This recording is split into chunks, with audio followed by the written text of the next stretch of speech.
मेरे प्यारे देशवासियों, मैं आज देश के सामने एक चिंता, एक चुनौती के संबंध में आगाह करना चाहता हूं। षड्यंत्र के तहत, सोची समझी साजिश के तहत देश की डेमोग्राफी को बदला जा रहा है। एक नए संकट के बीज बोए जा रहे हैं और ये घुसपैठिए मेरे देश के नौजवानों की रोजी रोटी छीन रहे हैं। एक घुसपैठिए मेरे देश की बहन बेटियों को निशाना बना रहे हैं। ये बर्दाश्त नहीं होगा। ये घुसपैठिए भोले भाले आदिवासियों को भ्रमित करके उनकी जमीनों पर कब्जा कर रहे हैं। ये देश सहन नहीं करेगा। और इसलिए मेरे प्यारे देशवासियों, जब डेमोग्राफी परिवर्तन होता है, सीमावर्ती क्षेत्रों में डेमोग्राफी में परिवर्तन होता है, तब राष्ट्रीय सुरक्षा के लिए संकट पैदा होता है। देश की एकता, अखंडितता और प्रगति के लिए ये संकट पैदा, सामाजिक तनाव के बीज बो देता है। और कोई देश अपना देश घुसपैठियों के हवाले नहीं कर सकता है। दुनिया का कोई देश नहीं कर सकता है, तो हम भारत को कैसे कर सकते हैं? हमारे पूर्वजों ने त्याग और बलिदान से आजादी पाई है, हमें स्वतंत्र भारत दिया है। उन महापुरुषों के प्रति हमारा कर्तव्य है कि हम हमारे देश में ऐसी हरकतों को स्वीकार न करें।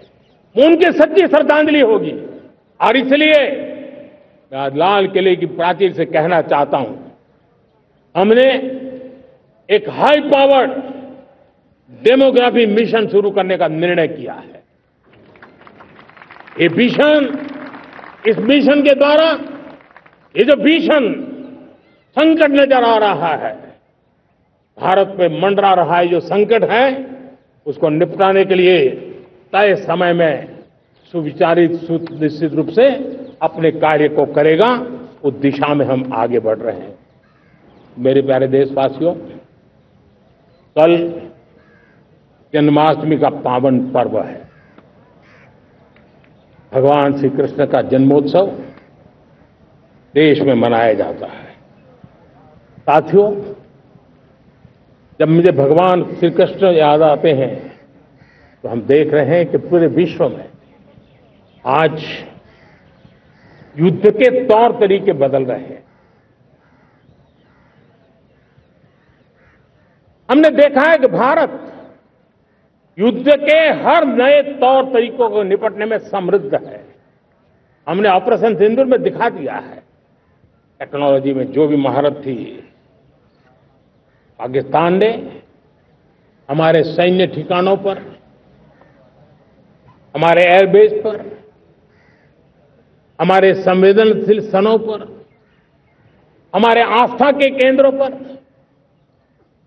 हमारे नागरिकों पर मिसाइल्स, ड्रोन अनगिनत मात्रा में उन्होंने वार किया। देश ने देखा है। लेकिन देश को सुरक्षित रखने के जो प्रयास पिछले 10 साल में हुए हैं, उस ताकत का परिणाम था कि उनके हर हमले को हमारे जाबाजों ने और हमारी टेक्नोलॉजी ने तिनके की तरह बिखेर दी।